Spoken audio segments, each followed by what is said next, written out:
ना क्या है मनोज्ञस्य।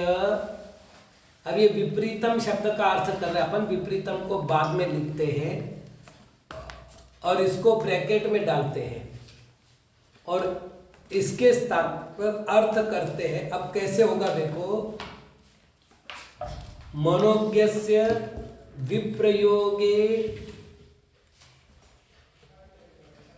तत् संप्रयोगाय स्मृति समन्वाहारः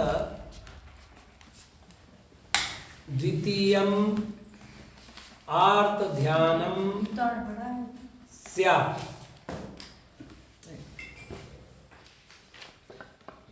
विपरीतम का यहां तक होगा स्मृति समन्वाहार तक, और द्वितीयम आर्त ध्यानम स्यात् ये हमने लिया हुआ वाक्य प्रयोग है। कल हमने क्या बोला था, जो अनिष्ट है उसका संयोग हुआ है तो उसका वियोग होने के लिए जो चिंतन किया जाता है उसे इष्ट वियोग नाम का अर्थ ध्यान कहते हैं, अनिष्ट संयोग नाम का अर्थ ध्यान कहते हैं। अब यहां कह रहे इष्ट वियोग नाम का अर्थ ध्यान, तो ये कह रहे मनोज्ञ का विप्रयोग होने पर, अर्थात मनोज्ञ वस्तु हमसे दूर हो गई है, तत्संप्रयोगाय उसकी पुनः प्राप्ति के लिए जो स्मृति का समन्वाहार है वह दूसरा अर्थ ध्यान यानी इष्ट वियोग नाम का अर्थ ध्यान है। तो पहला अनिष्ट संयोग, दूसरा इष्ट वियोग।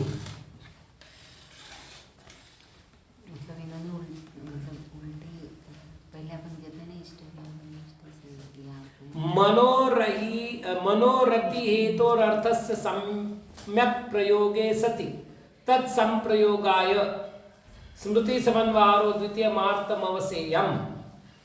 मन में रति भाव का जो कारण है, ऐसे पदार्थ का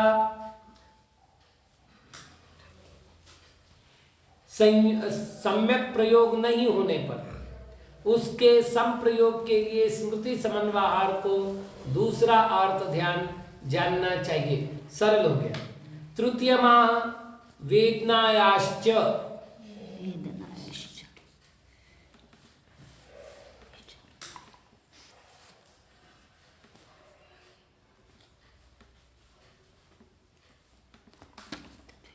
अब इसका संधि विच्छेद क्या होगा, वेदनायाः च। अब इस च से क्या करना है, वेदनायाः संप्रयोगे तत् विप्रयोगाय स्मृति समन्वाहारः तृतीयम् आर्त ध्यानम् स्यात्।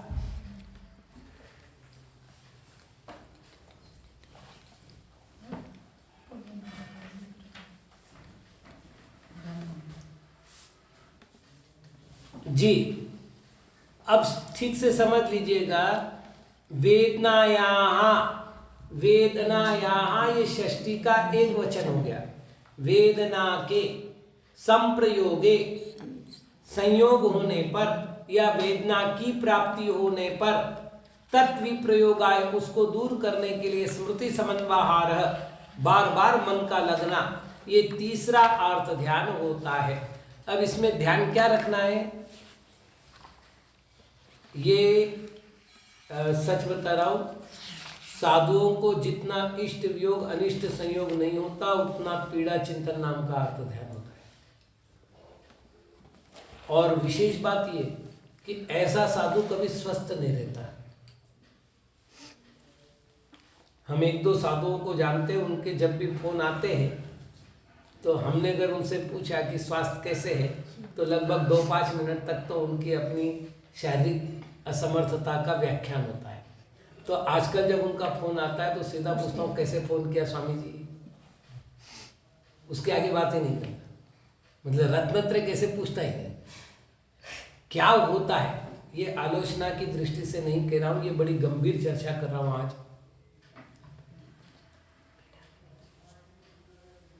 साइकोलॉजी में जैसा मन वैसे विचार, जैसे विचार वैसा व्यवहार। तो मैंने अगर मान लिया कि मैं बीमार हूं, तो आप नहीं हो तो भी बीमार हो जाएंगे। हिप्नोटाइज चिकित्सा पद्धति में या हिप्नोटाइज के जो प्रयोग है उसमें ये प्रयोग किया गया है। किसी में विचार भर दो तो आप जैसे विचार भरोगे वैसे बन जाएंगे। जैसे एक उदाहरण दे रहा हूँ कि आप 4-5 जन एक विचार कर लो कि हमें एक आदमी को बीमार करना है, दूर दूर पर थोड़ा सा खड़े हो। अब एक जन पूछेगा क्यों, आज चेहरा उतरा वैसा लग रहा है, बुखार है क्या? नहीं, ठंड है, आजकल ना मौसम थोड़ा खराब है, वायरल चल रहा है, थोड़ा बच के रहना। बोले नहीं यार कैसे बात कर रहा है, मेरे को कहा कि बुखार। फिर वो आगे गया, थोड़े दूरी पर दूसरा आदमी मिला, उसने कहा भैया ओढ़ के क्यों नहीं सो जाता, कैसा चेहरा लग रहा है, देख तेरा बुखार है, बुखार आंग में। ऐसे ही तीसरा चौथा पांचवा वाक्यांतर करके बोले, घर जाने तक बीमार पड़ जाएगा। वही आ गया ना कि सही में बीमार। बहुत बड़ी बात है। दिगंबर जैनाचार्य ने मनोविज्ञान का बहुत बड़ा अन्वेषण किया है। आज जिसको मनोविज्ञान कह रहे हैं, वास्तविक वो मनोविज्ञान है ही नहीं। ज्ञानारणों को देख लिया जाए तो जितना मनोविज्ञान है, भगवती आराधना को देखा जाए तो जितना मनोविज्ञान है, एक स्वतंत्र बुक निकल सकती है केवल मनोविज्ञान पर, ज्ञानारणों और भगवती आराधना के आधार पर। इतना सुंदर विवेचन है। तो होता क्या है कि जिसने कहा, इसलिए जब ध्यान सूत्राणी ग्रंथ लिखा गया तो मागनंदी आचार्य लिखा निरोगोहम, भावना भाव, निरोगोहम निरोगोहम निरोगोहम, मैं रोग रहित। जैसे ही वेदना, देखिए वेदना नहीं होती ऐसा तो नहीं कह रहा हूं, वेदना का अभिभव होता है, वेदना का प्रादुर्भाव होता है, तिरोभाव होता है, ये सारी बातें चीजें हैं। लेकिन इनका जितना चिंतन करते हैं उतना ही बढ़ता है।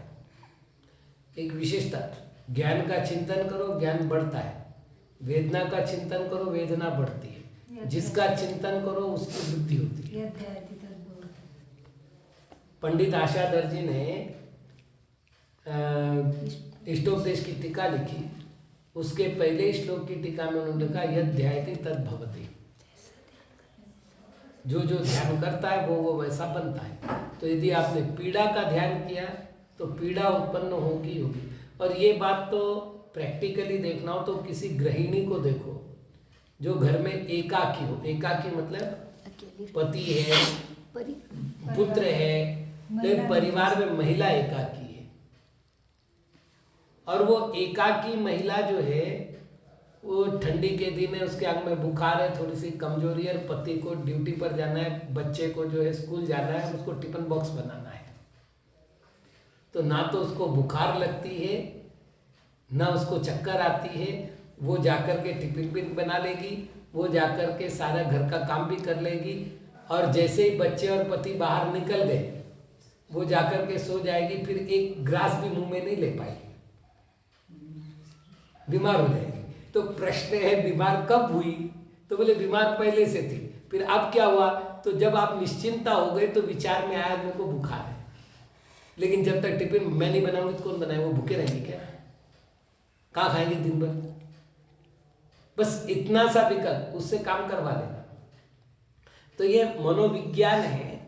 तो वेदना का उद्रेक होने पर उसका विनाश करने के लिए जो स्मृति समन्वय किया जाता है उसको तृतीय अर्थ ध्यान यानी वेदना नाम का अर्थ ध्यान कहते हैं। एक बात बताऊं, हम लोगों को चिकित्सा का अनुभव है। मैं आपको बता सकता हूं कि मेरी औषधि इस पर प्रयुक्त होगी कि नहीं होगी। कल्याण कार्यक्रम में शकुन दिए हैं, यदि कोई व्यक्ति कल्याणकारकम उग्रादित्याचार्य का आयुर्वेद का ग्रंथ है, दिगंबर जैन आचार्यों के आयुर्वेदिक ग्रंथों में प्राप्त जो आयुर्वेदिक ग्रंथ है सबसे बड़ा ग्रंथ है। इसके प्रारंभ में जब मतलब वैद्य को बुलाने के लिए व्यक्ति आया है तो उसकी भाषा पर से समझ लो कि रोगी मरा है या जीवित है। इसका अनुमान लगाने के लिए जो चिन्ह दिए हैं वो बड़े चिन्ह दिए। कैसा बोल रहा है? ऐसे ही अगर आपको औषधि लेने वाला है, अब ये औषधि तो ले चुका है, इसमें क्या है, ये तो चले नहीं, कोई अच्छी सी औषधि दो। अब आप समझ लो कि यदि आपने ये औषधि दी तो ये भले ही अमृत हो, उसके लिए ये उपाय नहीं बननी है, नेगेटिविटी क्रिएट है। तो वेदना जो है विचारों को नकारात्मक बनाती है, और नकारात्मक ऊर्जा जब आत्मा में भर जाती है तो उसके बाद उस साधक के रोगों का हटना बड़ा कठिन है। इसलिए एक बात ये, शरीर देखिए, पहले तो शरीरम व्याधि मंदिरम, 5 करोड़ से अधिक मतलब लगभग 6 करोड़ रोग इस शरीर में है, लगभग 6 करोड़। अब इतने रोगों में से किसी न किसी का उद्रेक प्रति समय हो रहा है, क्योंकि असाता वेदनीय कर्म का उदय भी है, अस्थिर नाम कर्म का उदय भी है, वीर्यांतराय कर्म का उदय भी है। तो प्रति समय में कोई न कोई बीमारी है। बस आपका ध्यान गया तो बीमारी ने तकलीफ दी। आपको एक उदाहरण दे रहा हूँ, ये जो छोटे बच्चे होते हैं ना, ये चलते चलते गिर पड़े तो रोते नहीं है। पहले वो इधर उधर देखते हैं, और देखा कहीं मम्मी पास में दिख रही, पापा पास में दिख रहे, या प्यार करने वाले चाचा चाची बुआ पास में दिख रहे तो जोर जोर से रोने लग जाएंगे। और यदि नहीं देख रहे तो उठ के चल देंगे और हंसते भागते आगे पहुंच जाएंगे। जो बच्चों की स्थिति है वो मन की स्थिति है। कोई देख पुचकारने वाला, जैसे 1 जनवरी 2002 की बात है, हम लोग जो है नागपुर में थे। आचार्य पद्मानंदी महाराज भी जो है नागपुर आए थे, और चूंकि मतलब नया नया संघ बना था मेरा, 2 छुल्लक छुल्ली का दीक्षा हुई, मतलब 1 छुल्लक 1 छुल्ली का दीक्षा हुई थी, 5-7 ब्रह्मचारिणी हो गए थे अचानक ही। तो एक नया संघ बनने के बाद एक बड़ा ये होता है कि भाई कैसे संभालना है। और फिर पद्मानंदी जैसा गंभीर साधु, तो हम स्वाध्याय कर रहे हैं अपने कमरे में, और पद्मानंदी महाराज आ गए। मैं आ सकता हूँ? तो मैं उठ के खड़ा हो गया। मैंने कहा महाराज पधारिए। उनको आसन दिया, बैठे। बैठने के बाद बोले कुंडी लगाओ। बोले मैं कुछ बोलने आया हूँ सुविधि सागर जी, नया संघ बना है, मुझे बड़ी खुशी है कि आपका संघ बना है, लेकिन कुछ समझाने आया हूँ। और उस दिन हमको बड़ी गंभीर बातें सीखने मिली। उसमें से एक बात उन्होंने पूरे संघ से कही, तुमको यदि बीमारी का अनुभव हो, कोई कष्ट हो, तो कुंडी लगाओ, दरवाजा बंद करके आराम से ओढ़ करके सो जाओ, लेकिन लोगों को मत बोलो। बोले तुम जितने बीमार होते हो उससे ज्यादा तुमको सिंपैथी बीमार करती है। दीदी बड़ी कमजोर लग रही, नमक कम खाते हो, देखना तुमको थोड़ा सा नमक और घी लेना चाहिए, नहीं तो देखो तकलीफ खड़ी हो जाएगी। त्याग नहीं करना, नमक का तो बिल्कुल नहीं करना। अब वो एक एक बातें ऐसी भरी जाएगी, ऐसी भरी जाएगी, ऐसी भरी जाएगी कि आपके दिमाग में वो नमक ऐसा चढ़ जाएगा कि जिस दिन नमक नहीं मिला उस दिन चक्कर आएगी ही आएगी। इसलिए जो बार बार सुखी बोले उसकी बात सुननी नहीं, छोड़ देनी, सीधी बात। कारण है ये साइकोलॉजिकल इफेक्ट डालता है। इसलिए वेदना का विचार नहीं करना। वेदना हो रही है, दर्शक बनो, ज्ञाता दृष्टा आत्मरा, दर्शक बनो, ज्ञाता बनो, भोक्ता नहीं बनने का। जैसे ही आप भोगने लगे गुलाम हो गए, और जब आप गुलाम हो गए तो जो मालिक होगा वो आपको दबाएगा। सीधी सीधी बात, जो भी मालिक बनेगा वो दबाएगा। इसलिए गुलाम बनना ही नहीं। तो ये आर्त ध्यान हम बहुत सहज रूप से, एक और औषधि का रोग कभी पालना नहीं, रोगों की पीड़ा सही जा सकती है, औषधि के रोग की पीड़ा कभी दूर नहीं होती। इसलिए आपको बता रहा हूँ, ये हमसे भी कहा जाता है, कोई भी डॉक्टर है, महाराज एक बार तो दिखा दो नाड़ी।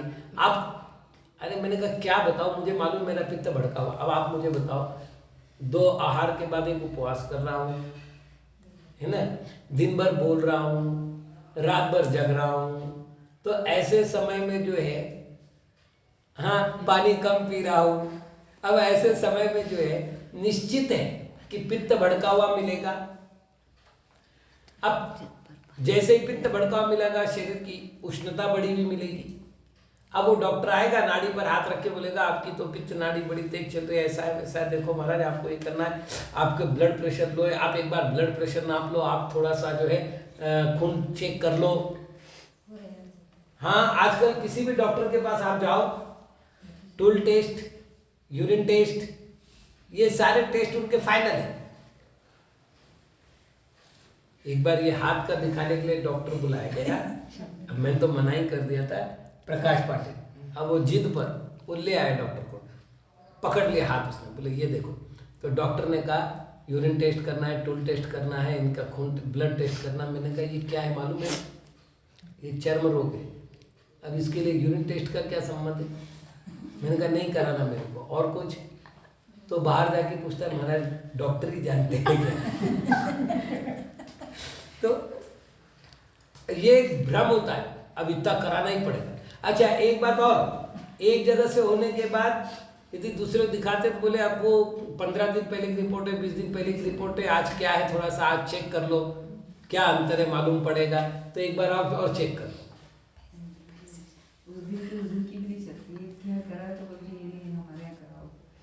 तो इसलिए जो है जितना वेदना का टेंशन लोगे वेदना बढ़ेगी।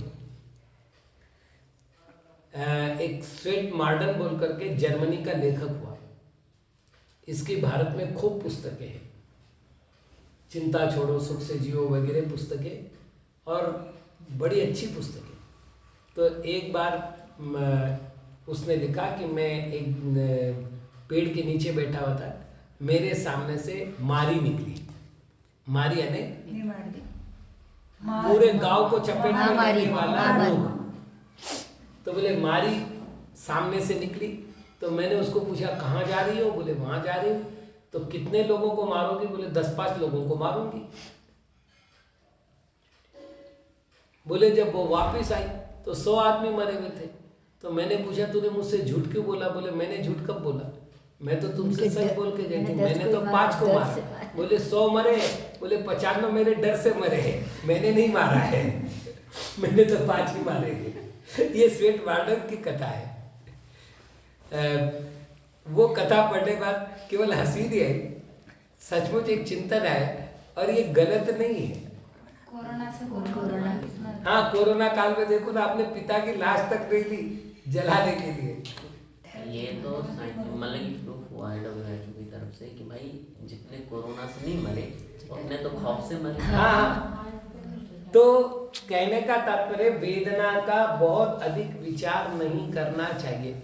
सामान्य रूप से जैसे भूख लगी हमने भोजन कर लिया, सामान्य, वैसे यदि बीमारी हो गई प्रत्याहार कर लिया, या अधिक पीड़ा ना हो इसलिए कोई औषधि ले ली, एक सामान्य चिंतन तक तो ठीक है। लेकिन स्मृति समन्वय होगा तो वह आर्त ध्यान के अंतर्गत जाएगा, इसलिए इससे बचना चाहिए।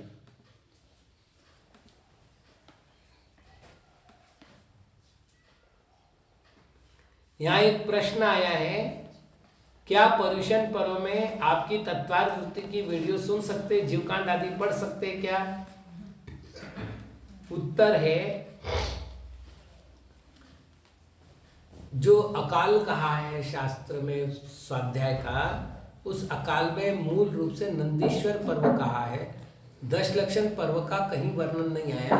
अन्यथा आपको 3 महीने तक स्वाध्याय बंद रखने पड़ेंगे। हाँ षोडश कारण जो है 3 बार आता है। षोडश कारण के मध्य में ही 10 लक्षण आ रहा है, तो 3 बार आता है, तो 3 बार आपको बंद करना पड़ेगा, 3 महीने स्वाध्याय बंद करना पड़ेगा, जबकि ऐसा होता नहीं है।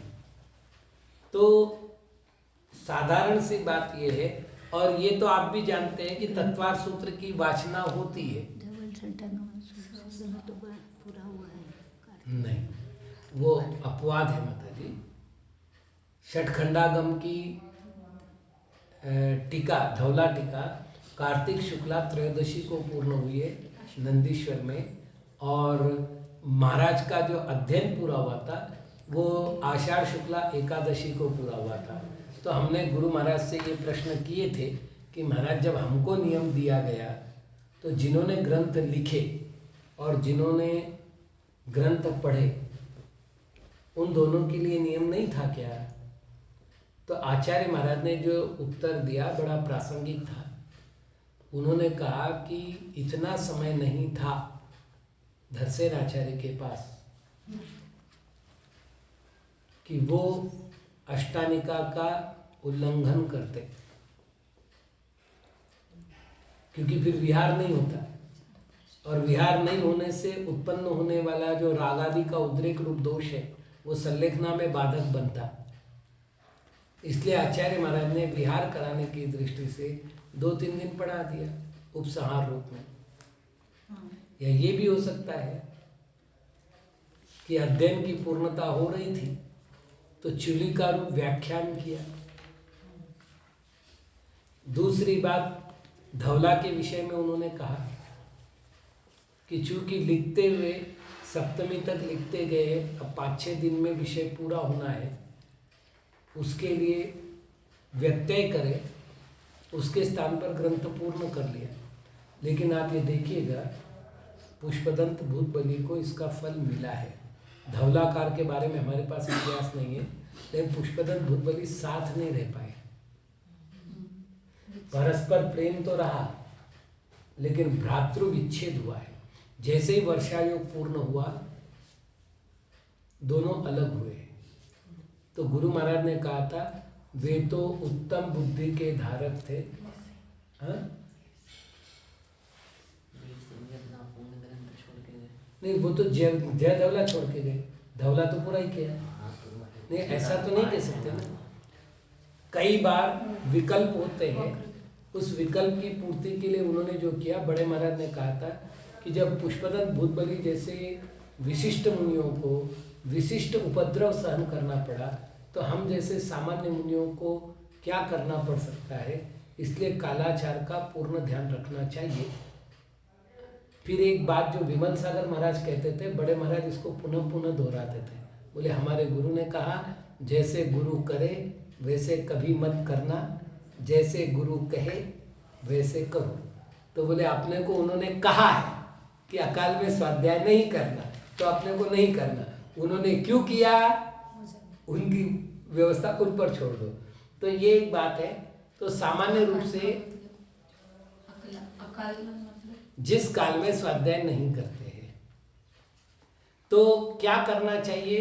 तो आप जहाँ तक वीडियो सुन रहे हैं, वीडियो अपना प्रवचन है, वहाँ तक तो कोई दिक्कत नहीं। वैसे भी तत्वार सूत्र तो पढ़ाया ही जाता है, लेकिन जीवकांड कर्मकांड आदि की वाचना वगैरह करना उचित नहीं है। और बल्कि मैं तो कह रहा हूँ वीडियो को भी बचा करके तत्वार सूत्र को सामने रख करके अनुप्रेक्षा स्वाध्याय करो, अमनाय स्वाध्याय करो, बहुत सुंदर होगा। जैसे आप ये देखिएगा, अभी वेदनायाः च ये अपने सामने सूत्र है, और अपन जो उसका अर्थ कर रहे, वेदना के होने पर उसका विनाश करने के लिए जो चिंतन होता है उसको वेदना नाम का अर्थ ध्यान कहते हैं। अब ये अर्थ कैसे किया, तो अध्याहार पद्धति से किया। यदि अध्याहार पद्धति समझ में आती है तो मुझे लगता है कि आपको वापिस कभी किसी से सूत्र ग्रंथ नहीं पढ़ने पड़ेंगे। तो 10 दिन का उपयोग अगर आप इस तरह करते हैं तो मुझे लगता है कि वीडियो सुनने से ज़्यादा लाभदायक होगा। फिर जैसी इच्छा हो। हाँ नीरज भैया, जो स्मृति के अंदर जो अपने दुख स्वरूप जो चिंता बसी हुई है, उसके निवारण है तो अपन दूसरी तरफ पे ध्यान लगाते हैं, फिर उस वापस पुनः थोड़ा सा उससे हटते हैं तो पुनः उस दर्द या दुख का अनुभव होता है। इसी तो को इसको स्मृति समन्वयहार कहते हैं। पुनः पुनः स्मृति उसमें जाना। जी जी। तो फिर वहां से निकल के फिर धर्म ध्यान में लग जाए अपन।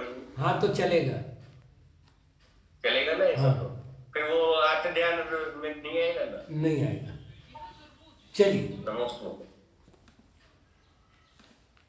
जितनी देर उपयोग अर्थ ध्यान में होगा उतनी देर अर्थ ध्यान चलेगा, जितनी देर उपयोग धर्म में रहेगा उतना धर्म ध्यान चलेगा। सीधा सा उत्तर है। चलिए आगे बढ़ते अपन।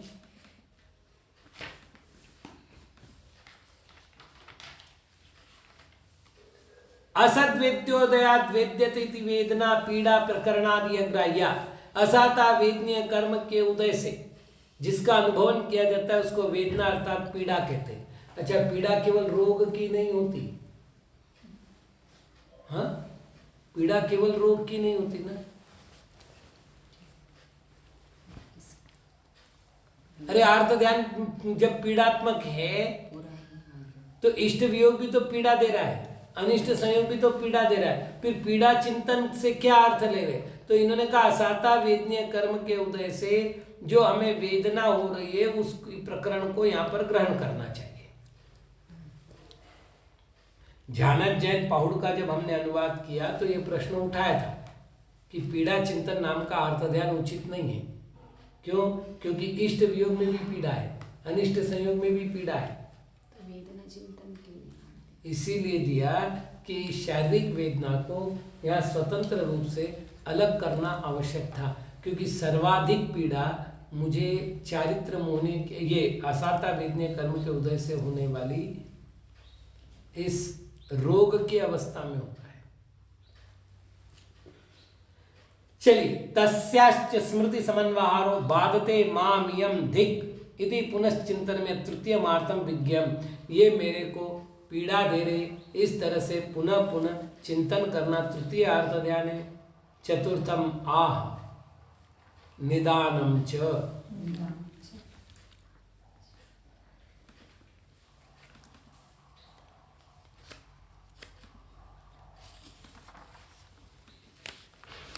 अब अभी तक अपन ने क्या किया?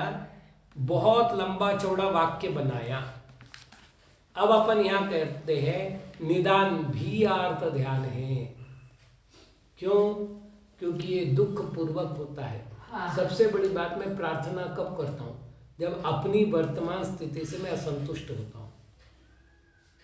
भोगों की प्रार्थना कब करता हूं? मुझे दूसरा पेन की इच्छा क्यों होती है? क्योंकि मेरे पास जो पेन है उसमें मैं संतुष्ट नहीं तो मैं याचना करूंगा ही नहीं, प्रार्थना करूंगा ही नहीं। प्रार्थना का अर्थ भगवान की प्रार्थना नहीं बोल रहा हूं मैं, यहाँ अर्थ ध्यान का विषय चल रहा है ना।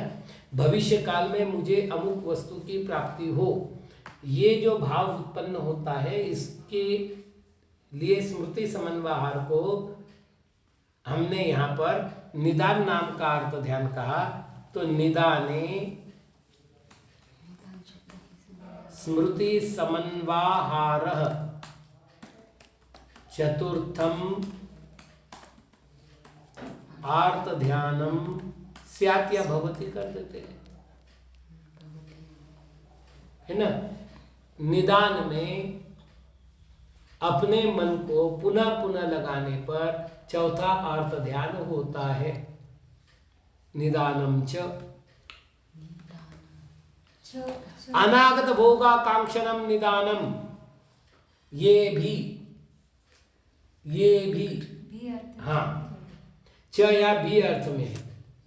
अनागत भोगाकांक्षणम निदानम, भविष्य काल में भोगों की इच्छा करने को निदान कहते। तच्चार्थम निश्चयम, उसको अर्थ निश्चित करना चाहिए।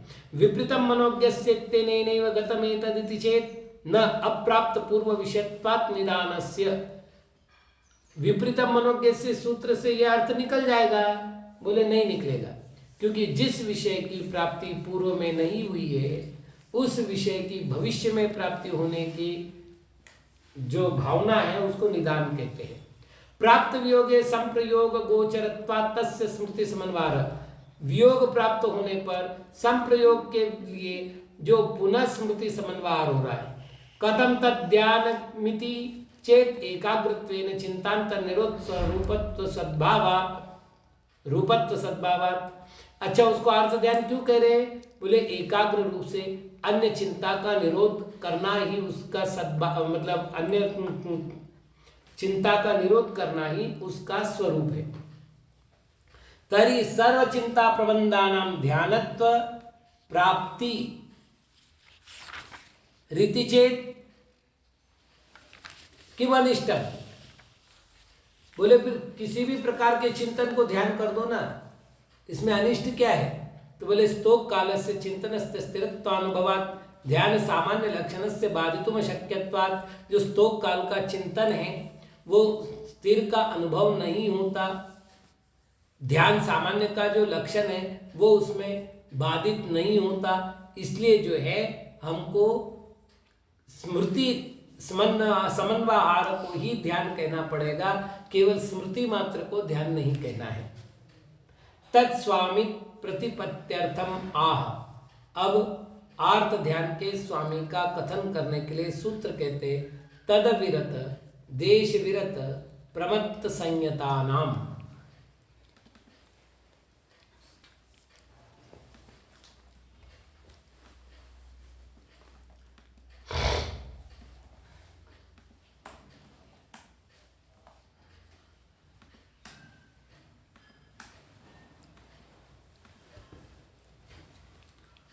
अब ये जो संयता नाम है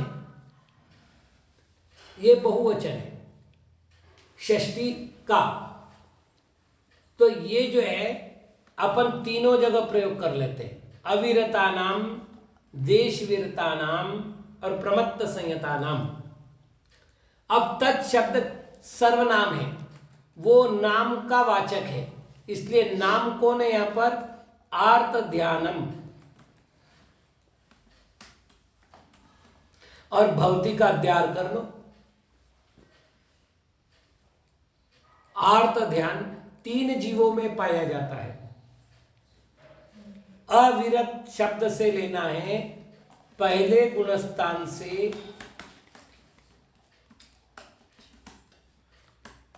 चौथे गुणस्थान तक। देश विरत से लेना है पंचम गुणस्थानवर्ती। और प्रमत्त संयत का अर्थ करना है षष्ठ गुणस्थानवर्ती।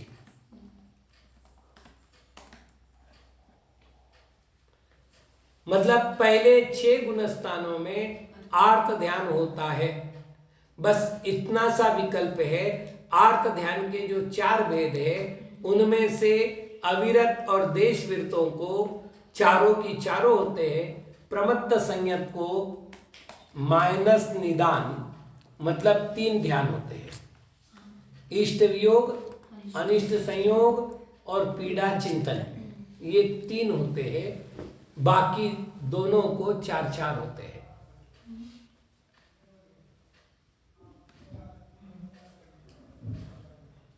हाँ कश्मीरा दीदी। नमस्ते स्वामी जी। जी महाराज जी,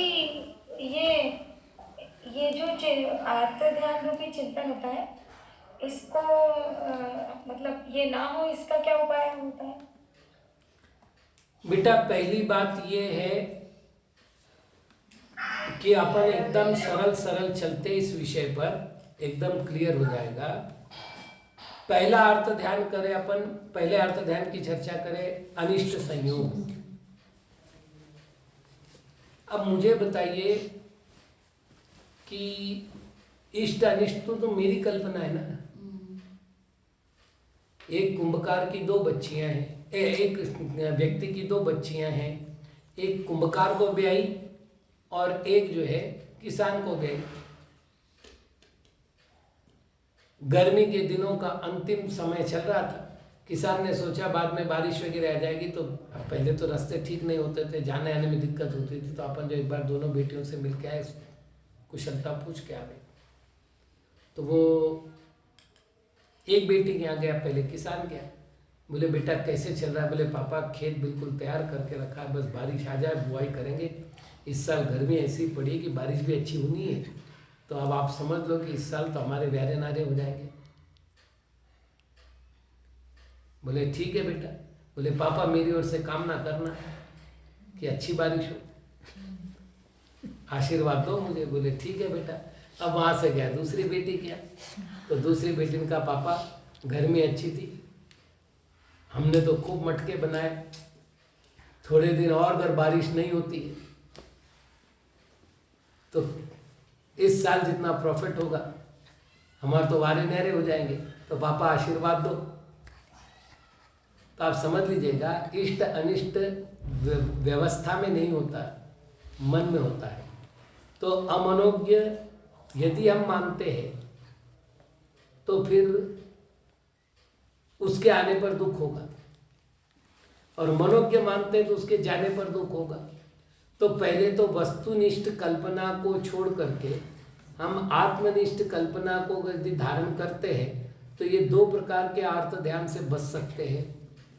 अब सिंपल बात है, कर्म के उदय से मैं बंधा हुआ हूँ, तो कर्म का जब उदय जैसा होगा वैसे लाभ और हानि तो होगी, और ये जीवन का चक्र है। अगर चक्र समझ में आ जाए तो इसको लेकर के ज़्यादा तकलीफ नहीं होती, ठीक है जो हो रहा है। तीसरा जो आर्त ध्यान है पीड़ा चिंतन। पहली बात है कमजोर लोगों के साथ रहना बंद करो। हाँ, दूसरी बात यह है कि पुनः पुनः उसकी चर्चा बंद करो, और अपने मन को ऐसे कार्य में लगाओ कि आपको पीड़ा का अनुभव ना हो। तो जिसमें आपकी रुचि हो उस काम में लग जाओ। मुझे पढ़ने में रुचि है, तो यदि मैं क्लास करता हूँ ना तब तक मुझे कोई तकलीफ नहीं होती। कमरे में अकेले बैठा कि फिर कमर दुखने लगती है, आंखें दुखने लगती है, सोने की इच्छा होती है, वो सब मुझे भी होता है। तो अपने आप को थोड़ा सा भीड़ का अंग बनाओ, अपने आप को अपने रुचिकर विषय में लगा दो, तो पीड़ा का ध्यान आएगा ही नहीं। और निदान के लिए पहली बात तो है कि मैंने, अब आपको क्या बताऊं, अहम इंद्र पद भी मैंने अनंत बार प्राप्त किया है। अब इससे ज़्यादा वैभव तो मुझे यहाँ मिलना नहीं, तो भविष्य की क्या कल्पना करूं, जो मिल रहा है उसमें सुखी रहूं। निदान के दो वेद करेंगे। नहीं, वो अभी नहीं करना, अभी तो यह सिंपल बात कर रहे हैं। तो कुल मिलाकर के आर्त ध्यान से बचने के उपाय है अपने आप को धर्म ध्यान के मार्ग पर लगा दो, तो ये सारे विकल्पों से मुक्ति हो जाती है। तो यहाँ पर जो कह रहे हैं वो ये है कि पहले से 4 गुणस्थान तक, 5वें गुणस्थान में चारों ही आर्त ध्यान होते हैं, और निदान नाम का आर्त ध्यान 6ठे गुणस्थान में नहीं होने से वहाँ केवल 3 ही आर्त ध्यान होते हैं। तदार्थ ध्यानम चतुर्विधमेषाम अविरतादीनाम भवति इति वेदितव्यम। वो 4 प्रकार का अर्थ ध्यान अविरत आदि को होता है। अन्येषाम अप्रमत्तादीनाम तन्निमित्तत्वाभावात्। 7वें गुणस्थान से आगे क्यों नहीं होता? क्योंकि उस तरह के निमित्त नहीं है। तत्रा विरतस्या संयत सम्यक दृष्ट्यन्तस्यार्थम चतुर्विधमपि संभवति। उसमें भी अविरत अर्थात असह सम्यक दृष्टि पर्यंत 4 प्रकार के अर्थ ध्यान है। यहां एक नई बात लिख रहे हैं, निदान देश विरतस्य प्रमत्त संयतस्य च निदान वर्जम संभवति। अभी तक हमने जो पढ़ा है 24 ठाना वगैरह सब में ये कहा प्रमत्त संयतों में ही अर्थ ध्यान चौथा नहीं होता, ये कह रहे देश विरत को भी चौथा अर्थ ध्यान नहीं होता। ये नई बात लिख रहे आचार्य महाराज। निदाने सति सशल्यत्वेन वृत्तित्वा योगा। वो कह रहे निदान होने पर शल्य होने से वृत्तित्व नहीं बनता। व्यवहार तो देश विरतस्य चतुर्विधमपि भवति स्वल्प निदानेन अनुवृत्तित्वस्य विरोधात्। फिर इन्होंने बाकी आचार्यों के मत का पोषण करते हुए कहा व्यवहार से देश विरत को 4 ही प्रकार के अर्थ ध्यान होते हैं। क्यों? क्योंकि स्वल्प निदान से अणुवृत्तित्व का विरोध नहीं होता। इस तरह से ये विषय पूर्ण हो गया। कल से दशलक्षण पर्व प्रारंभ हो रहा है, तो कल से मैं क्षमावाणी तक ये स्वाध्याय आरंभ नहीं कर पाऊंगा, तो अपन जो है उसके बाद ये स्वाध्याय कर पाएंगे। एक बात तो ये। दूसरी बात, आज आचार्य से